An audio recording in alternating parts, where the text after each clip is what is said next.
सानेपा हो सानेपा हो तपाईँ हो र ए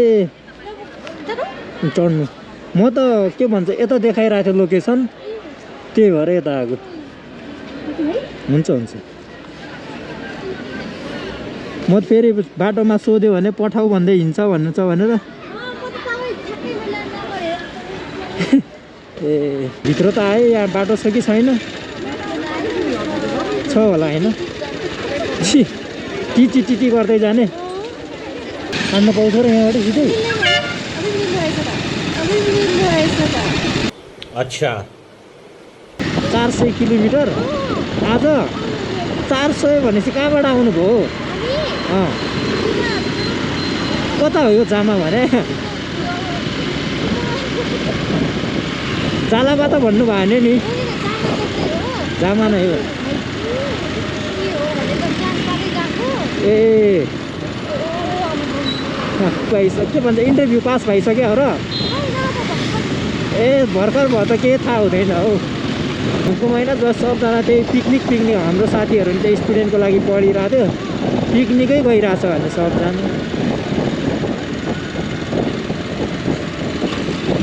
जापानमा कोही छ कि तपाईँ सुरुमा ए पढ्ने कि आफ्नै दाइ आफ्नै होइन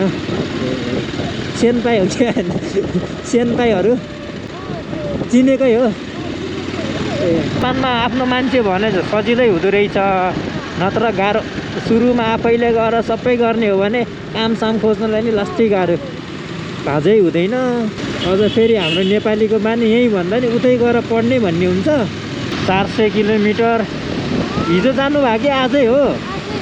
आज यताउता गरेर 400 होला होइन उता मात्र ओहे आमजी कहाँ रहेछ भने खत्रै कुदाएको छ त नि ए ल जा पलास भोलि रेस्ट गर्ने नि एक दिन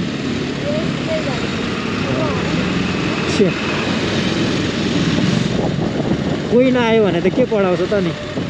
होइन ए फाइनवाला हो त्यस्तो हो त राम्रो पढाउने रहेछ नि फेरि जुनले फाइन साइन राख्छ यताउता गर्छ भने त्यसले चाहिँ राम्रो पढाउँछ जुन पढोस् नपढे भन्नेवाला त खालि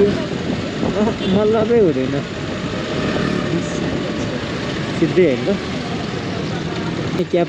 खस्ला नि हावा लागेर ए हजुर ए नत्र खस्यो भने तनाव फेरि स्पिड त छैन तै पनि भनिदिएको यतै काम गर्ने त्यसमै काम गर्ने त्यसमै काम गर्ने बचत त तपाईँ काठमाडौँमा होइन 1 लाख कमाए नि हुँदैन सुरुमा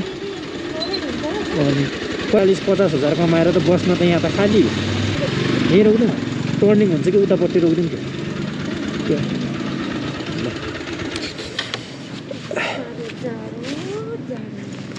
जाने बेलाको जाडो अब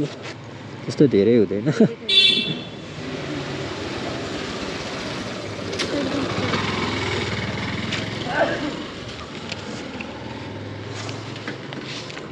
$100 दिँदा हुन्छ हुन्छ 1 रुपियाँ के भने ल धन्यवाद वेलकम ल साथीहरू 100 रुपियाँ पनि कमायो चिलको यतिको कस्टमर चाहिँ हुनुपर्छ है खुसी लाग्यो कि होस्